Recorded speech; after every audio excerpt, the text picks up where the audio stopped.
लो बच्चों, let's read the question. इस question में गिवन है ए balloon was moving upwards with a uniform velocity of 10 meter per second. An object of finite mass is dropped from the balloon when it was at a height of 75 meter from the ground level. The height of the balloon from the ground when object strikes the ground was around what? Okay, g का value given है, that is 10 meter per second square. So question में given है कि let's say कि ये एक हमारा balloon. Okay, सो ये जो बैलून है वो 75 मीटर ग्राउंड से ऊपर है। 75 मीटर। ओके, नाउ ये जो बैलून है वो 10 मीटर पर सेकेंड यूनिफॉर्म वेलोसिटी से ऊपर जा रहा है।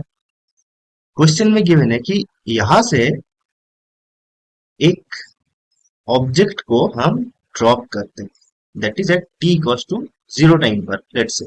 ओके, सो क्वेश्चन में हमें फाइंड क्या करना पड़ेगा कि ये जो ऑब्जेक्ट जब ग्राउंड पर आगे गिरेगा, that is let's say at t equals to t second में, तब ये बैलून ग्राउंड से कितना डिस्टेंस पे रहेगा वो हमें फाइंड करना पड़ेगा। ओके, सो इस क्वेश्चन में हमारा जो की कॉन्सेप्ट होगा, की कॉन्सेप्ट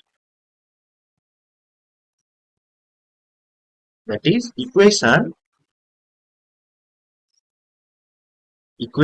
ऑफ मोशन।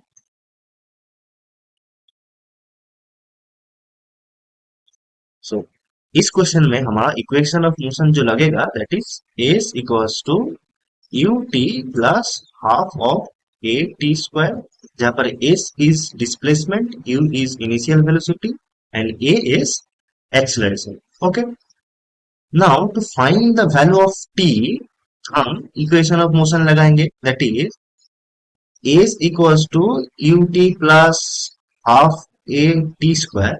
ओके, सो ये जो ऑब्जेक्ट है ये ऊपर से नीचे आने तक जो डिस्टेंस कवर करेगा, that is 75 metre, is equals to, ना उसकी इनिशियल वेलोसिटी क्या है, दैट इज माइनस ऑफ 10। तो यहाँ पर हमने क्या किया कि when the ball is, or you can say when the object is thrown from the balloon, उसका initial velocity क्या होगा, that is the velocity of the balloon itself, that is 10 meter per second, that is upside, उसका negative sign आएगा। Okay, so 75 equals to 10 minus 10 into t plus half into g t square. Okay, that is equals to t square minus 2t minus 15 is equals to 0।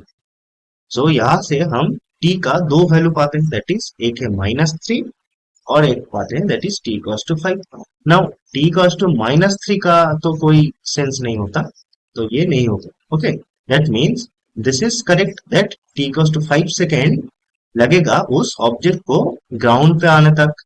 Okay, now हमें क्या find करना पड़ेगा, that is the distance from the balloon to the ground after t equals to 5 second.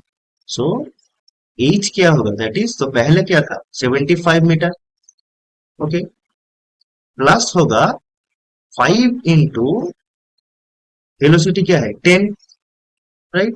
So time into velocity, that is distance, so that is equals to 75 plus 50 meter, that is equals to 125 meter.